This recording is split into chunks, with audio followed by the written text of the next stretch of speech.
পড়ছি যেরকম আলহামদুলিল্লাহ। আজকে থেকে যে বাতাস আমাদের গায়ে গতকাল থেকে লাগা শুরু করেছে, এই বাতাস শুধু শাবানের বাতাস নয়, এর সাথে রমজানের হাওয়া মিক্স করা। সুবহানাল্লাহ। রমজান এবং হাওয়ার দুই হাওয়া বাতাস একযোগে মিক্স হয়ে একযোগে আল্লাহ চালাইছেন, জগতে চলছে হাওয়া। এই হাওয়া রমজান এবং শাবানের মিক্সার হাওয়া, যেরকম আল্লাহ হয়। এখন শুধু শাবানের হাওয়া নয়, রমজানের হাওয়া মিক্স করা। এই জন্য আল্লাহর নবী বলেন, আমি মরতে রাজি না, আমি শাবানে মরবো না, আমি রজবে মরবো না, কমপক্ষে আমাকে রমজান পর্যন্ত হায়াত বাড়া দেন আল্লাহ, আমার হায়াত রমজান পর্যন্ত বাড়ায় দেন। রমজানের হাওয়ায় যেহেতু গায়ে লেগে গিয়েছে, রোজাগুলো না রাখায় আমাকে মরণ দিয়েন না, দিয়েন না, দিয়েন না, না দন্তান্ন আকার না, যেরকম আল্লাহু আকবার। আল্লাহর হাবিব যদি এগুলো এই মান করে থাকেন আল্লাহর সাথে, যে আমি মরবো না, আমাকে মরতে দিয়েন না, আমি মরতে চাই না, আমার হায়াত বাড়ায় দেন, উম্মতের জন্য কেমন হওয়ার দরকার, কি প্রস্তুতি নেওয়ার দরকার। আল্লাহর হাবিব সাল্লাল্লাহু আলাইহি সাল্লাম সাহাবায়ে কেরামকে উন্মুক্ত পারমিশন দিতেন যে শাবান মাস শুরু হয়েছে, ব্যবসা প্রতিষ্ঠান গুছায় ফেলো, হিসাব নিকাশ কমপ্লিট করে যাকাতের টাকাটা সম্পূর্ণ আলাদা করে কষ্টেতে পেঁচাইয়া রাবাত দিয়ে আলাদা রেখে দাও, যেই রমজানের চাঁদটা উঠবে সাথে সাথে দিয়ে দিবে। আমরা তো রমজানের একবার শেষ সপ্তাহ আখেরি 10 দিন একবার লাস্টে সানরাইতে যায় কই যে এখন কিছু দান করার দরকার। রসুল বলতেন চাঁদ উঠা মাত্র আগের মাসে প্রস্তুত রাখবা, রমজানের চাঁদ ওঠার পরে পরে তোমার মালের যাকাত সাদাকা যা আছে তুমি করে ফেলবা। সুবহানাল্লাহ। সাহাবায়ে কেরাম 10 মাস ব্যবসা করতেন, 1 মাস হিসাব নিকাশ করতেন, আরেক মাসে যাকাতের টাকা একবারে সাথে সাথে প্রাপ্যদের হাতে পৌঁছায় দিতেন। এত উদ্গ্রীব ছিলেন সাহাবায়ে কেরাম, নবীকে বারবার বলতেন, হুজুর চাঁদ উঠছেনি, আজকে শাবানের কয় তারিখ? মা লা ইয়াহফাজু মিন গায়রিহি ইয়াতাহাফফাজু মিন শাবান মা লা ইয়াতাহাফফাজু লিগায়রিহি। আল্লাহর হাবিব সাল্লাল্লাহু আলাইহি সাল্লাম শাবানকে এত হিসাব নিকাশ রাখতেন, অন্য মাসের এত হিসাব নিকাশ রাখতে আমরা দেখি নাই। রাসূল বলতেন সাহাবীরা, রে আজকে না কয় তারিখ চলতেছে শাবানের? আজকে হুজুর 3 তারিখ। ও 3 তারিখ না, আচ্ছা আলহামদুলিল্লাহ। আল্লাহ নবী টানা রোজা রাখতেন আর বলতেন সাহাবায়ে কেরাম আমি রোজা রাখা শুরু করে দিলাম। এমন ভাবে রোজা রাখতেন মানুষ মনে করত বোধহয় রোজা উনি ভাঙবেন না, রোজা একবারে রমজানের সাথে একাকার করে দিবেন। শেষে দিয়ে 2-4 দিন ভাঙতেন। সাহাবায়ে কেরামকে বলতেন, তোমরা যদি দুর্বল হয়ে যাওয়ার সম্ভাবনা থাকে, শাবানের রোজায় যদি তোমরা দুর্বল হওয়ার সম্ভাবনা থাকে, তাহলে রাখা লাগবে না, 2-4টা রাখলে হবে। কিন্তু আমি নবী টানা রাখতে চাই। রমজানকে যেভাবে রোজা রাখতেন, শাবানের অধিকাংশ দিনে নবীজি রোজা রাখতেন। সুবহানাল্লাহ। নবী বলতেন শাবানু শাহরি ওয়া রমজানু শাহরুল্লাহ। শাবান আমি নবীর মাস, রমজান আমার আল্লাহর মাস। আল্লাহু আকবার। শাবান আমার মাস, রমজান আমার আল্লাহর মাস। এই জন্য আমার মাসে আমি গুরুত্ব দেবই। এই জন্য পয়গম্বর শাবান মাসের রোজাও তেমন ভাঙতেন না, অধিকাংশ দিন তিনি রোজা রাখতেন। শাবানের দিনক্ষণ অনেক গুনে গুনে রাখতেন। রমজানের রোজা কবে আরম্ভ হবে আগের থেকে বলতে থাকতেন, প্রস্তুতি নিতে থাকতেন। ফ্যামিলির মধ্যে আলোচনা মুজাকারা চলতো, কে কে রোজা রাখবা বলো। প্রতিদিন খানার টেবিলে বসলে বলা হতো, রমজান আসলে কিন্তু দিনে খানা হবে না, রমজান আসলে কিন্তু দিনে পাক শাক চলবে না, রমজান আসলে কিন্তু কোনো চা পাক চলবে না, রমজান আসলে কিন্তু সব ধরনের পাপাচার সম্পূর্ণ বন্ধ করে দিতে হবে। এখনো নেককার ফ্যামিলি যারা, তারা এইভাবে মুজাকারা এখনো করে। রমজানে কিন্তু টিভি সম্পূর্ণ লক থাকবে, রমজানে কিন্তু টেবিলে কোনো খাবার টেবিলে উঠবে না দিনের বেলায়। ও দোস্ত, এই মুজাকারা আগে নিলে, আগে প্রস্তুতি নিলে কাজ করতে সুবিধা হয়। আগে শপথ করলে পরবর্তীতে শপথ ভাঙতে কষ্ট হয়। এই জন্য আগে শপথ নিয়ে নেওয়া দরকার। একবারে ফ্যামিলির ছোট বাচ্চারা সহ যেন রোজার বাহিরে না থাকে। আমি আমাদের ফ্যামিলিতে দেখছি, আমরা তো আলেম ফ্যামিলি, আমার বাবা আলেম ছিলেন। আমাদের ঘরে ছোট বাচ্চাদের জন্য কোনো রান্নাবান্না সিস্টেম ছিল না। তো পানি বাট্টা আমাদের জামানায় দেখছি আর কি, পানি বাট্টা থাকলেও এটি যে ছোট বাচ্চারাও খাইছে, মা আমগুলো দেখতে দেয় নাই। আমাদের ছোট ভাইরা খাইলেও ওই দরজার কোনায় বসায় চুপচাপ খাইলা, তোর ভাই আইতেছে, চুপচাপ কা তোর আব্বা আইতেছে। রোজার দিনে খাইতে নাই, ছোট 5 বছর 6 বছরের বাচ্চা, তারপরেও বলতো চুপচাপ খা, তোর আব্বু আসার আগে তাড়াতাড়ি খাইলা। মুখ টুক মুচ্ছে একবারে যাতে তোর আব্বু মনে করে তুই রোজা রাখছস। অনেক ইফতার আনবো আজকে, অনেক ইফতার কিনে আনবো, বাজার তরমুজ আনবো, তরমুজ। এই নানান আমগুলো লোভ লালসা দেখাইতো ছোটবেলার থেকে। এটা ফ্যামিলি অভ্যাস, ফ্যামিলি স্ট্যাটাস, কালচার যেভাবে হয় বাচ্চারা এইভাবে ফুটে ওঠে, এইভাবে ফুটে ওঠে দোস্ত। এই জন্য একদম গুনতে গুনতে দিন শেষ হয়ে যাবে, রমজান লেগে যাবে। 30 রোজা রাখিব, 30 তারাবি পড়িব, 30 সেহরি খাবো ইনশাআল্লাহ। কারা কারা রাজি আছি? আল্লাহ তুমি কবুল করো, জোরে করে আমিন। আল্লাহ মঞ্জুর করো, জোরে করে আমিন। আল্লাহু আকবার। আল্লাহ বলেন ফাকিমুস সালাতা ওয়া আতুজ যাকাতা ওয়া তাসিমু বিল্লাহ হুয়া মাওলাকুম ফানি'মাল মাওলা ওয়া নি'মান নাসির। আমি যে আয়াতে কারিমা আপনাদের মাঝে তেলাওয়াত করেছি, আল্লাহ তাআলা আয়াতে কারিমার মধ্যে ইরশাদ করেন ফাকিমুস সালাতা, নামাজ কায়েম করো। নামাজ কি করো? কায়েম করো। ওয়া আতুজ যাকাতা, যাকাত আদায় করো। নামাজ কায়েম করো, যাকাত আদায় করো। নামাজ আদায় করো, যাকাত আদায় করো, এভাবে বলে নাই। নামাজ কায়েম করো, যাকাত আদায় করো। ওয়া তাসিমু বিল্লাহ, আল্লাহকে মারির দাঁত দিয়া কামড়ায় ধরো। এতেসাম শব্দের অর্থ কি করা? সাইটের দাঁত দিয়া কোনো জিনিসকে শক্ত করে ধরা। সাইডের দাঁত দিয়ে কোনো জিনিস কামড়ায় ধরলে এটা কি ছুড়ায় নেওয়া যায়? রশি হলে রশি ছিঁড়ে যাবে, কাপড় হলে কাপড় ছিঁড়ে যাবে, কিন্তু দাঁতের কামড়ি ছুটবে না। কতক্ষণ ঠিক কিনা? তো আল্লাহ তাআলা ওয়া তাসিমু বিল্লাহ, আল্লাহকে সাইডের মারির দাঁত দিয়ে আঁকড়ায় ধরতে তার বলছে, তার মানে আল্লাহর উপর আস্থা, আল্লাহর উপর বিশ্বাস অবিচল রাখো। পাহাড় নড়ে যাবে, তোমার আস্থা যেন না নড়ে। যেরকম সুবহানাল্লাহ, এটা বুঝাইছেন। ফাকিমুস সালাতা, নামাজ কায়েম করো। নামাজ পড়ো বলে না, নামাজ কায়েম করো। তার মানে কি পড়া লাগবে না? পড়া তো লাগবেই। শুধু পড়াই, পড়তেই বলা হয় না, কায়েম করতে বলে। কায়েম করা মানে প্রতিষ্ঠা করা। নামাজ প্রতিষ্ঠা করা মানে নিজে নামাজ পড়া, ফ্যামিলির অধীনস্থদেরকে নামাজ পড়ানো। তোমার মেয়েটা, তোমার ছেলেটা বিএ পাস, এমএ পাস করে নাই কেন জিজ্ঞাসা করা হবে না। কিন্তু তোমার উপযুক্ত মেয়েটা, তোমার ছেলেটা, তোমার বউটা নামাজ পড়লো না কেন জিজ্ঞাসা করা হবে। রোজা রাখলো না কেন জিজ্ঞাসা করা হবে। উচ্চ ডিগ্রি কেন নিল না জিজ্ঞাসা করা হবে না। কিন্তু নামাজ পড়লো না কেন, পর্দা করলো না কেন, রোজা রাখলো না কেন, তারাবি পড়লো না কেন, পর্দা করলো না কেন, কঠোরভাবে জিজ্ঞাসা করা হবে। কঠোরভাবে জিজ্ঞাসা করা হবে। আল্লাহ বলেন, আল্লাহ নবী বলেন আলা কুল্লুকুম রাইন ওয়া কুল্লুকুম মাসউলুন আন রাইয়াতিহি। তোমাদের সকলে দায়িত্বশীল, প্রত্যেক দায়িত্বশীলকে তার অধীনস্থ সম্পর্কে জিজ্ঞাসা করা হবে। তুমি নেতৃত্ব দিয়েছ, তুমি নেতা, তুমি নেতা, তোমার আদর্শ সম্পর্কে জিজ্ঞাসা করা হবে। তোমার এলাকায় মানুষ ক্ষুধার্ত ছিল কিনা জিজ্ঞাসা করা হবে। তোমার এলাকার ভিতরে বিশৃঙ্খল ঘটনা ঘটছিল, সেটাকে দমন করছো কিনা জিজ্ঞাসা করা হবে। এলাকার অধীনে মানুষ নামাজ পড়তো না কেন, তোমাকে জিজ্ঞাসা করা হবে। চেয়ারম্যানের এরিয়াতে বেনামাজি সম্পর্কে চেয়ারম্যানকে জিজ্ঞাসা করা হবে। তোমার দেশে খানা খায় নাই গরিব মানুষ, বয়স্ক ভাতা, বিধবা ভাতা পায় নাই কেন, এটা যেরকম জিজ্ঞাসা করা হবে। নামাজ পড়ে নাই কেন, এটাও জিজ্ঞাসা করা হবে। প্রত্যেকটা দায়িত্বশীল। চেয়ারম্যান তার ইউনিয়নের দায়িত্বশীল, এমপি তার এরিয়ার দায়িত্বশীল, মেম্বার তার ওয়ার্ডের দায়িত্বশীল। যে যে ইউনিটের যে দায়িত্বশীল, ইউনিট এরিয়াতে ভালো মন্দ সকল কাজের জবাবদিহিতা ওই দায়িত্বশীলকে আদায় করতে হবে। ইমামকে মুসল্লিদের সম্পর্কে জিজ্ঞাসা করা হবে, মুসল্লিদেরকে ইমাম সম্পর্কে জিজ্ঞাসা করা হবে। একটা ইমাম তার মুসল্লিদের জন্য সাক্ষী হবে হাসরের ময়দানে। আল্লাহ বলে, ইমাম সাহেব আপনার এই মুসল্লি এরিয়ার মধ্যে এই লোকটা বসবাস করতো, মসজিদে দেখছিলেন না উনারে?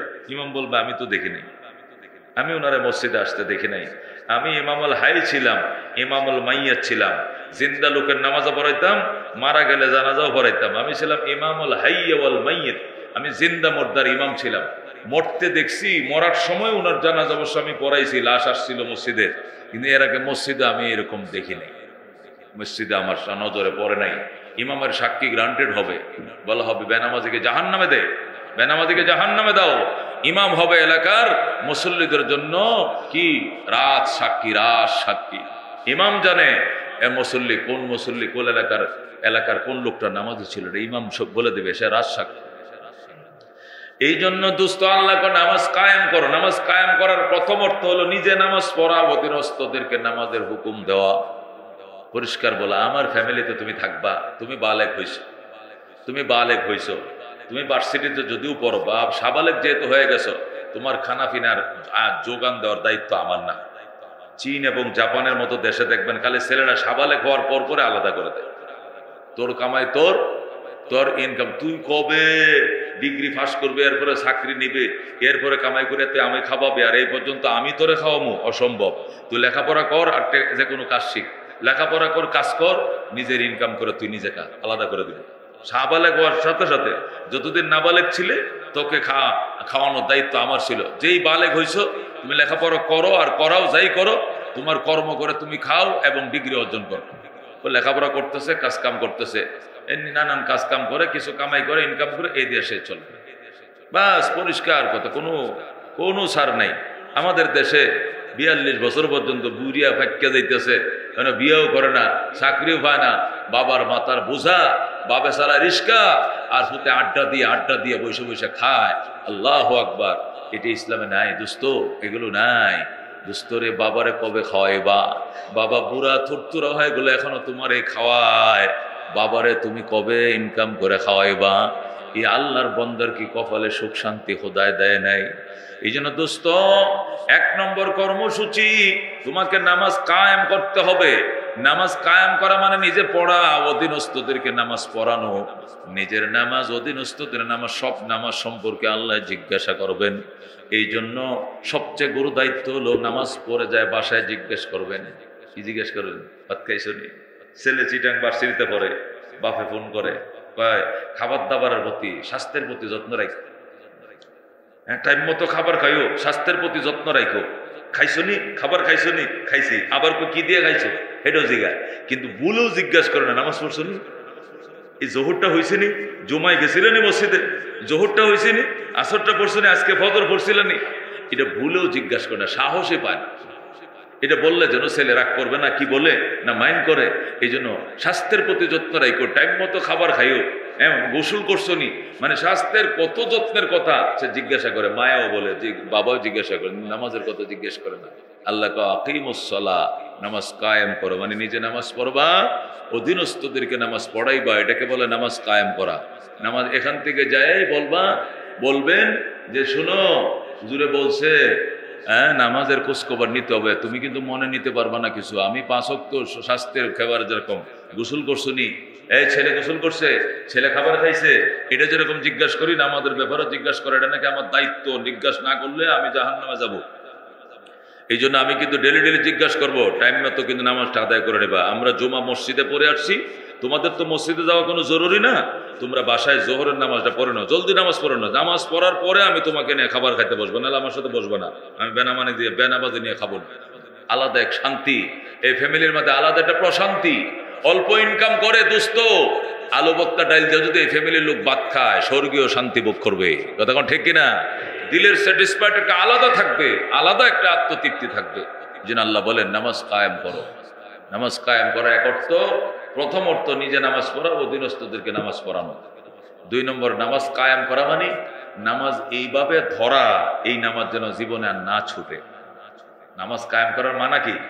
এমন ভাবে নামাজ ধরা, এই নামাজ যেন আর জীবনে না ছুটে। মানুষ বলে দেখেন না, ছেলেটা মাশাআল্লাহ নামাজ কায়েম করছে, এই ছেলেটা সিল্লাটা দিয়া যে নামাজ ধরছিল, আর আমি নামাজ ছাড়তে দেখি নাই, নামাজটা কায়েম করছে। নামাজ কায়েম করা মানে কি?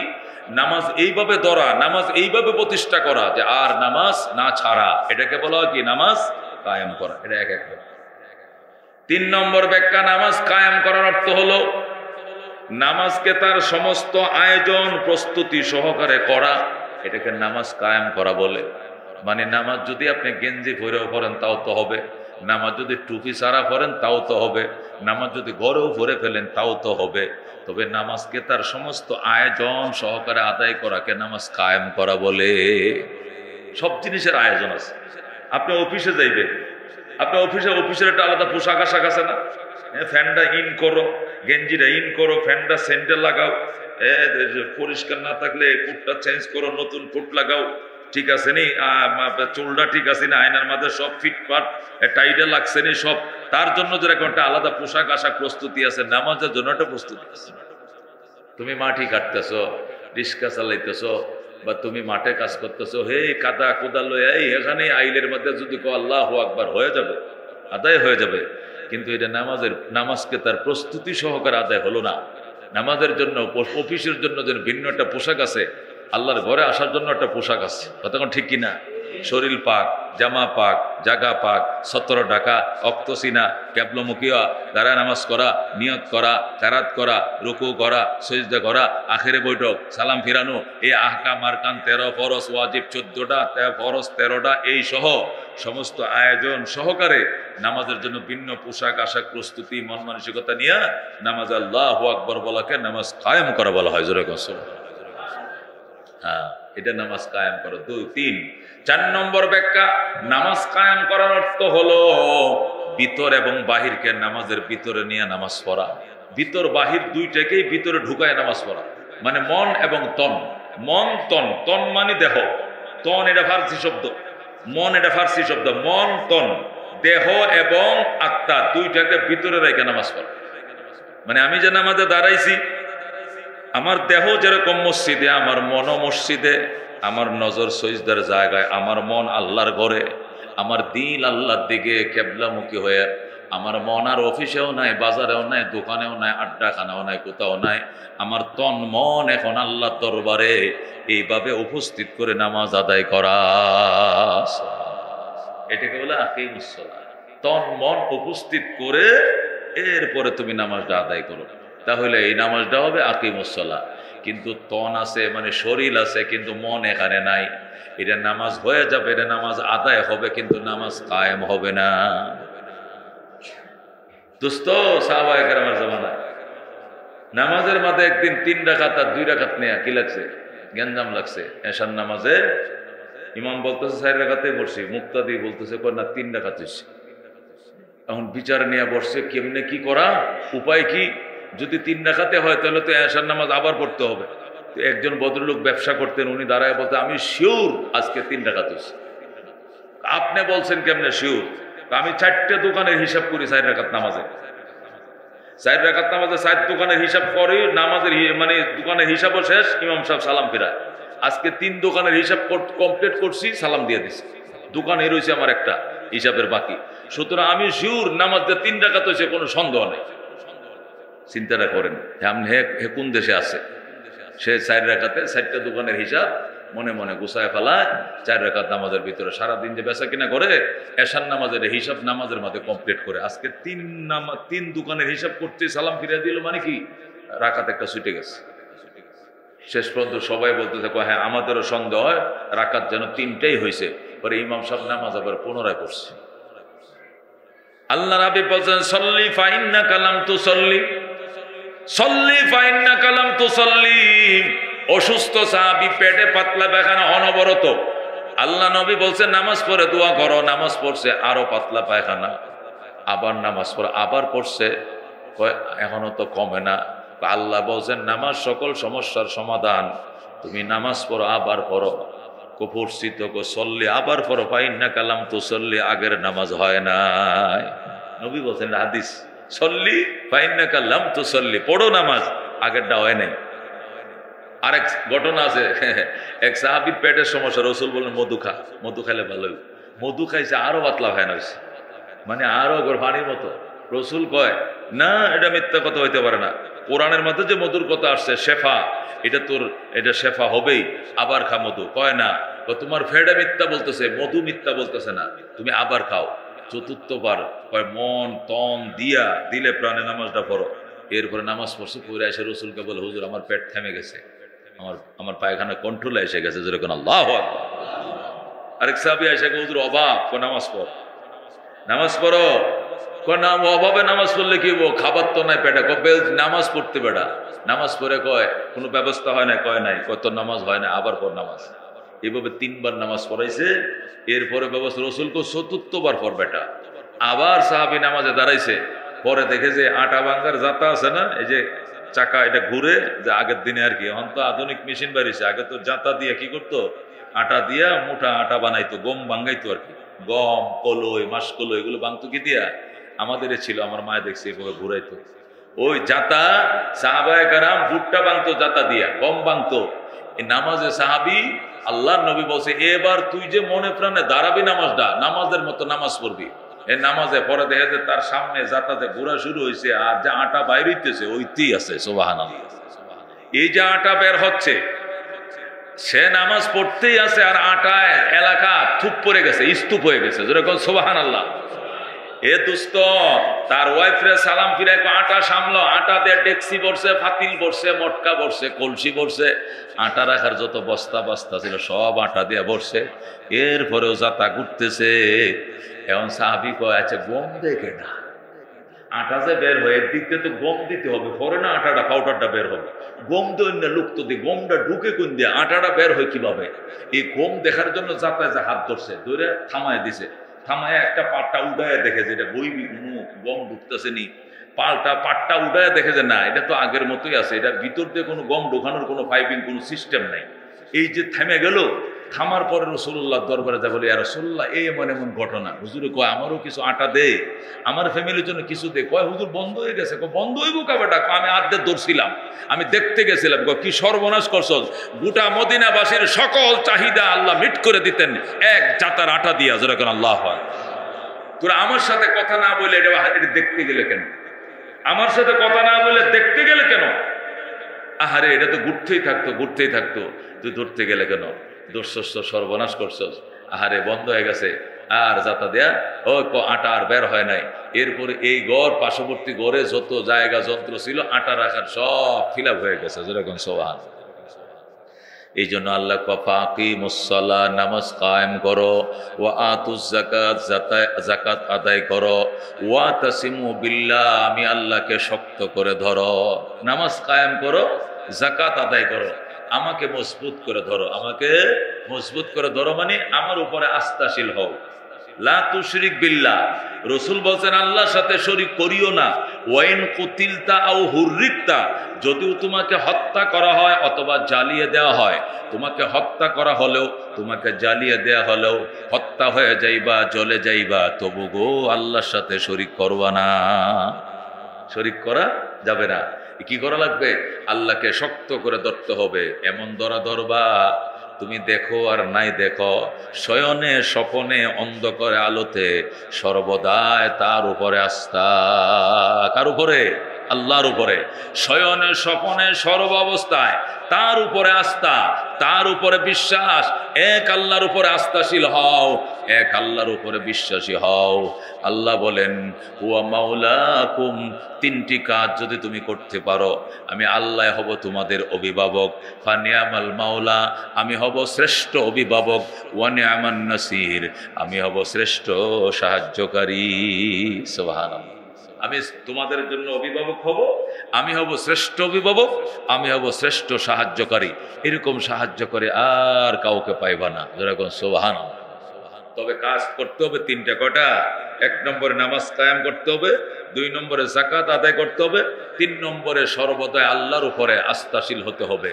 আমার যদি করোনাকালীন অবস্থায় চাকরি তো গেছিল, এই ফানের দোকানটা না থাকতো, ইয়েমেনের মানুষ বুজুর্গ হয় বেশি, ইয়েমেনের মানুষ আল্লাহর ওলি হয় বেশি। রাসূলের হাদিসেও বলছেন, বুখারীর হাদিস, আল ঈমানু ইয়ামানুন, ঈমান থাকে ইয়েমেনে। ঈমান থাকে ইয়েমেনে মানে ঈমানের নির্যাস ইয়েমেনে বেশি। ইয়েমেনি মানুষ ঈমানের নির্যাস হলা বেশি। এই জন্য যত ফির দরবেশের নাম শুনবেন, বেশিরভাগ শুনবেন কোন দেশি? ইয়েমেনি। হযরত শাহজালাল ইয়েমেনি। কোন? হযরত শাহজালাল ইয়েমেনি, শাহ মখদুম ইয়েমেনি, শাহ সুলতান ইয়েমেনি, শাহ পরান ইয়েমেনি। দেখছেন নি? বেশিরভাগ বুজুর্গদের বাড়ি কোথায়? ইয়েমেন বাড়ি। শাহ সুলতান ইয়েমেনি। ইয়েমেন থেকে বেশি বুজুর্গানে দিন আল্লাহ তৈরি করছে। রাসূলের ইয়েমেন সম্পর্কে ভবিষ্যৎবাণী করছেন, বলছেন আল ঈমানু ইয়ামানুন, ঈমানের স্পিরিট, ঈমানের যে অরিজিনাল স্পিরিটটা, এটা ইয়েমেনের ভিতর বেশি।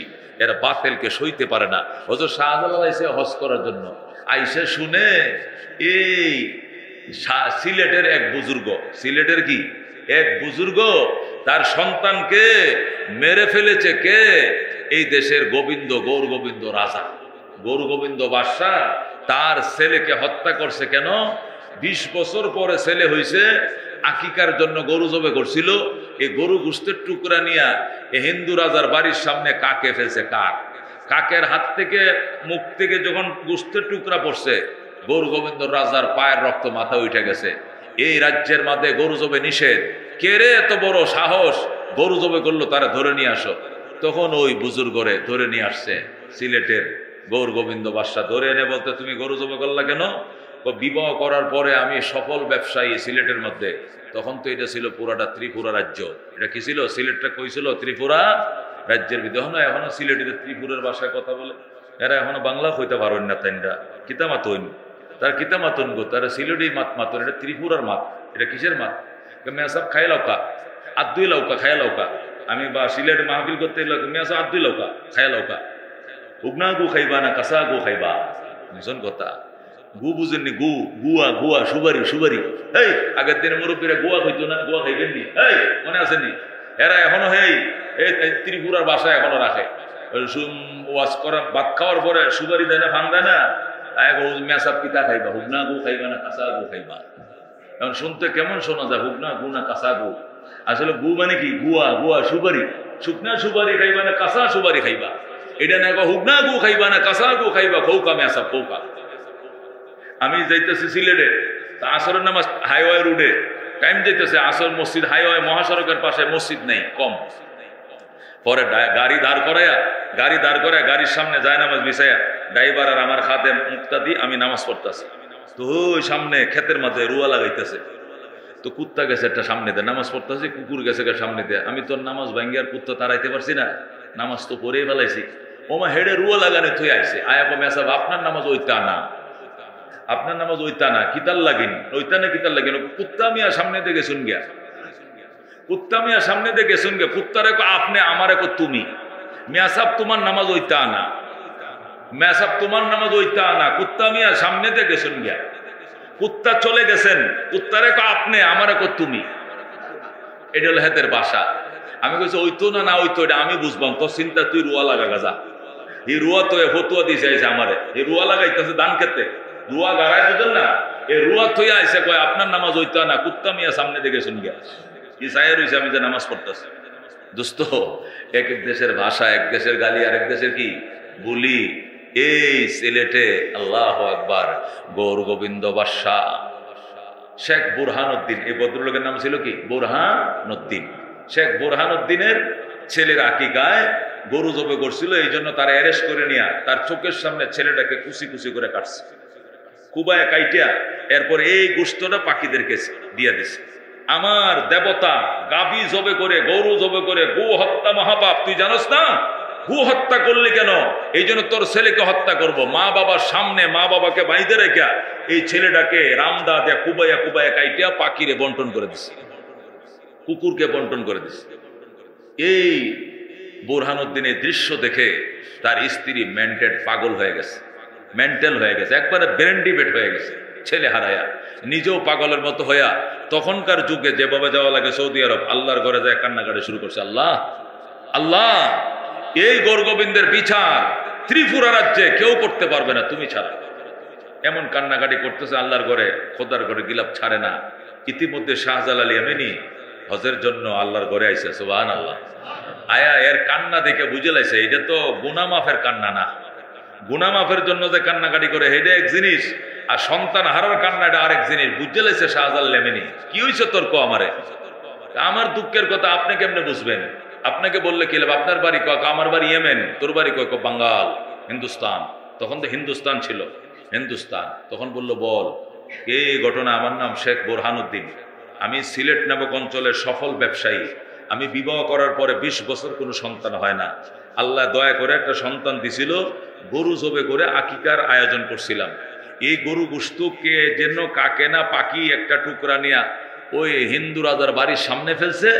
রাজা গৌর গোবিন্দ আমার বিরুদ্ধে উত্তেজিত হয়ে আমাকে ডেকে নিয়ে আমার চোখের সামনে, আমার ওয়াইফের চোখের সামনে আমার ছেলেটাকে কুচি কুচি করে কেটে পাকালিরে বন্টন করে দিয়েছে। এই জন্য আমার স্ত্রী ব্রেন্ডিপেট পাগল, আমি নিজেও পাগল। আল্লাহর দরবারে কাঁদতেছে বিচারের জন্য। শাহজালাল কয় আমার তোয়াফটা শেষ করতে দে। তোয়াফটা কমপ্লিট করে 2 রাকাত নামাজ পড়ে বলছে, আল্লাহ নৌকা ডিঙ্গি তো আমার সাথে নাই, যেখানে নৌকার প্রয়োজন হবে শুধু জায়নামাজটা বিছাবো, একে নিয়ে আমি তাদের দেশে যাব। আল্লাহু আকবার। এরপরে শাহজালাল বাংলাদেশে আসলেন। আইসা তার ভাগিনা সহ এসে নিজে ওযু বানাইলেন, শাহপরানকে বললেন নদীর ঘাট থেকে পানি লো। শাহজালাল ইয়ামিনী বলেছিলেন আসরের নামাজ কাজা হয় না জীবনে, এমন কেউ আসো থাকলে এক বদনা পানি এনে দাও। সিলেটের মুসলমান বলতে পারে নাই, কাজা হয়ে থাকতে পারে। কয় বেটা আসরের নামাজ যারা কাজা করে এরা আবার শত্রুর বিরুদ্ধে দোয়া করলে দোয়া সাহায্য পাইবো? পাবি না। বাগিনার খবর কি? আসর কাজা হয়েছে? আসর কয় বাগিনা বলে আসর কি ফজর কি? জীবনে বালেগ হওয়ার পরে কোনো নামাজ কাজা হয় নাই তোমার বাগিনার। আল্লাহু আকবার। তখন শাহজালাল বলেছিলেন এক বদনা ফানি আন। এক বদনা ফানি সুরমার থেকে এনলো, ওযু বানায় মামায় পানি দিয়ে ওযু বানায়। বাগিনারা দে আজান দিছে, বাগিনা আজান। আল্লাহু আকবার, আল্লাহু আকবার, আল্লাহু আকবার। এক একটা আজানের শব্দ, এক একটা তাকবীরের ধ্বনি, এক একটা তালা ভেঙ্গে ধুমরে মাটির সাথে মিশে যায়। চারবার আল্লাহু আকবার বলছে, চারটা তালা ভেঙ্গে মাটির সাথে মিশে যায়। জোরে আল্লাহু আকবার। रह गया रुस्म आज़ाम रूह बेलाली न रहीम, रह गया रुस्म आज़ाम रूह बेलाली न रहीम, फलसफा रह गया तलकीन गज़ाली न रहीम। अरे दोस्तो, हज़रत शाहजालाल ইয়ামিনী এরপরে এই আঘাতের পরে তার ভবন ভেঙ্গে পড়ার পরে যে সে বর্ডার পার হয়েছিল, এই যে গোবিন্দ রাজা সিলেটের সীমানা পার হয়েছিল, আইজো গেছে কাইলো গেছে, আর সিলেটের সীমানায় ঢুকে নাই। এরপরে তো সিলেট বাংলার এই বিহার থেকে, এর থেকে ত্রিপুরার থেকে এটা বাংলার অধীনে নিয়ে চলে আসছে। এটা রাজ্যই ভাগ করে ফেলছে। যেরকম আল্লাহু আকবার। যে রাজ্যে শাহজালাল বসবাস করবে এই রাজ্য হিন্দু রাজার সাথে রাখা যায় না, পরে তারা রাজ্য আলাদা করে সিলেটটাকে বাংলার সাথে এই রাজ্যের সাথে তারা দিয়ে দেয়। দেওয়ার পরে তারা নিজের আত্মরক্ষা করে। যেরকম আল্লাহু আকবার। সেই ইয়েমেনের একজন বুজুর্গ, ওনার নাম ছিল সুলতান ইবনে আদেল রহমতুল্লাহ আলাই। এই সুলতান ইবনে আদেলের ঘটনা বললে আরো 15 মিনিট লাগবে। এটা আগামী শুক্রবারে আল্লাহ বাঁচাইলে শাবানের আলোচনার সাথে এক ফাঁক দেয়া ওই আল্লাহর ওলির আলোচনা এবং তার বীরত্বের ঘটনা এবং আল্লাহর দরবারে নামাজ কায়েম করলে, যাকাত আদায় করলে, আল্লাহর উপরে আস্থা অবিচল থাকলে, আল্লাহর উপরে বিশ্বাস পাকাপুক্ত থাকলে আল্লাহ যে শয়নে স্বপনে হায়াতে মৌতে সর্বত্রে সাহায্য করে, এর দৃষ্টান্ত স্বরূপ তাফসীরের মধ্যে যে আল্লাহর ওলির ঘটনা আনছেন, এই ঘটনা ইনশাআল্লাহ আগামী শুক্রবারে। আজকে সময় অবার। আল্লাহ তাআলা আমাদেরকে আমল করার তৌফিক দান। কামা বারাকতা আলা ইব্রাহিম ওয়া আলা আলি ইব্রাহিম ইন্নাকা হামিদুম মাজিদ। दिखा दे इलाही ओ मदीना कैसे बसती है कि जिस पर रात दिन मौला तेरे रहमत बरसती है। बलगल उला बिकमालिही कशफत दुजा बिजमालिही हसनत जमी खसालिही सल्लो। जागना है जाग लो अफलाक की साया तले, हशर तक सोना पड़ेगा कब्र की साया तले। बलगल उला बिकमालिही कशफत दुजा बिजमालिही हसनत जमी खसालिही सल्लो। यहाँ हम सब मुसाफिर हैं, वही आखिर ठिकाना। कोई आगे रवाना है, कोई पीछे रवाना। बलगल उला बिकमालिही कशफत दुजा बिजमालिही हसनत जमी खसालिही सल्लो। मुसाफिर हर कुजा बाशद वतन रायात मी दारद के बुलबुल दर कफस बाशद चमन रायात मी दारद। बलगल उला बिकमालिही कशफत दुजा बिजमालिही हसनत जमी खसालिही सल्लो। আমার যদি পাখা থাকতো উড়ে যেতাম মদিনায় নবীজির পায়ের ধুলা নিয়া মাখায় দিতাম আমার গায় বালাগাল উলা বিকামালিহি কাশাফাদ দুজা বিজামালিহি হাসনাত জামিআ খিসালিহি সাল্লু আলাইহি ওয়া আলিহি মুহাব্বত শাদ লা ইলাহা লা ইলাহা ইল্লাল্লাহ লা ইলাহা ইল্লাল্লাহ লা ইলাহা হাতের কাজ হাতে করো পায়ের কাজ পায়ে করো মুখের কাজ মুখে করো পড়ো লা ইলাহা সুবহানাল্লাহ আলহামদুলিল্লাহ লা ইলাহা ইল্লাল্লাহ লা ইলাহা ইল্লাল্লাহ মুহাম্মাদুর রাসূলুল্লাহ সাল্লাল্লাহু আলাইহি ওয়াসাল্লাম। মুআজ্জাজ মুকাররম মুসল্লিয়ান কিরাম, আল্লাহ রাব্বুল আলামিনের দরবারে অসংখ্য শুকরিয়া, আদর করে মায়া করে আমাদেরকে রুহানি বয়ান আত্মার খোরাক সংগ্রহ করার জন্যে আজানের পরে আগে ভাগেই আল্লাহর ঘরে হাজির হওয়ার তৌফিক দান করেছেন, আলহামদুলিল্লাহ। নামাজের আগে যে বয়ানটা করি আমি, এই সোনার হীরকগুলো যে ছাড়ি আপনাদের সামনে, এর জন্য আমি অনেক স্টাডি করি, অনেক কিতাব আমার রুমে, মাদ্রাসায় যারা গিয়েছেন আমার মাদ্রাসায়, আমার রুমে দেখলে চোখ কপালে উঠবে যে এগুলো কি, লক্ষ লক্ষ টাকার সৌদি আরবের, বৈরুতের, লেবাননের, বাহরাইনের, কাতারের, কুয়েতের, পাকিস্তানের, হিন্দুস্তানের, বাংলাদেশের যত লাইব্রেরিতে যত নাইয়া পাওয়া যায় না দুর্লভ কিতাবাদি, এগুলোর পর্যাপ্ত পরিমাণ আমার রিজার্ভ আছে। সুবহানাল্লাহ। এগুলো সাজায় রাখছি তাই নয়, এগুলো একটু পড়িও, সেখান থেকে কিছু কথাবার্তা দেশের মানুষকে শোনাই বলে অনেক খরচ করে, যেখানে কপ্টারের প্রয়োজন কপ্টার, বিমানের প্রয়োজন বিমান, প্রাইভেট কার তো বটেই, নিয়ে খরচ আদি দেয়, আবার আসার সময় পকেটে কিছু হাতিয়েও দেয় দুটি কথা শোনার জন্য। এখনো বাংলাদেশের মানুষ এত ইসলাম প্রিয়, এটা কল্পনা করতে পারবেন না। দেশের প্রধানমন্ত্রী, প্রেসিডেন্ট, প্রধান উপদেষ্টা ঘোষণা দিয়া 1 সপ্তাহ ধরে মাইক মাইরিয়া এক জায়গায় গেলেও এই লুক হবে না। এটা সাধারণ মুলুবি গেলে যে লুক হয়, সুবহানাল্লাহ, সাধারণ মুলুবি, খুব নামি ডাকি তো লাগবেই না, এটা আজহারি লাগবে না, মামুনুল হক লাগবে না, কুয়াকাটা লাগবে না, এটি তো 20 লাখ 30 লাখ লোক, আমরা গেলেই 1-1.5 লাখ 2 লাখ লোক হয়, সুবহানাল্লাহ। এখানে একটু বিরিয়ানিও দেওয়া হয় না, পদবারাও দেওয়া হয় না, কি জন্য, কিসের সন্ধানে এখানে আসে ওরা, আমি অবাক হয়ে যাই। শীত, হাইরে শীত, কাঁপতে থাকে। ওখানে তোর সেট টেবিল দেওয়া হয় না, মাটিতে খড়-কোটা বিছাইয়ে দেওয়া হয়, এখানে বসে থাকে মাটিতে।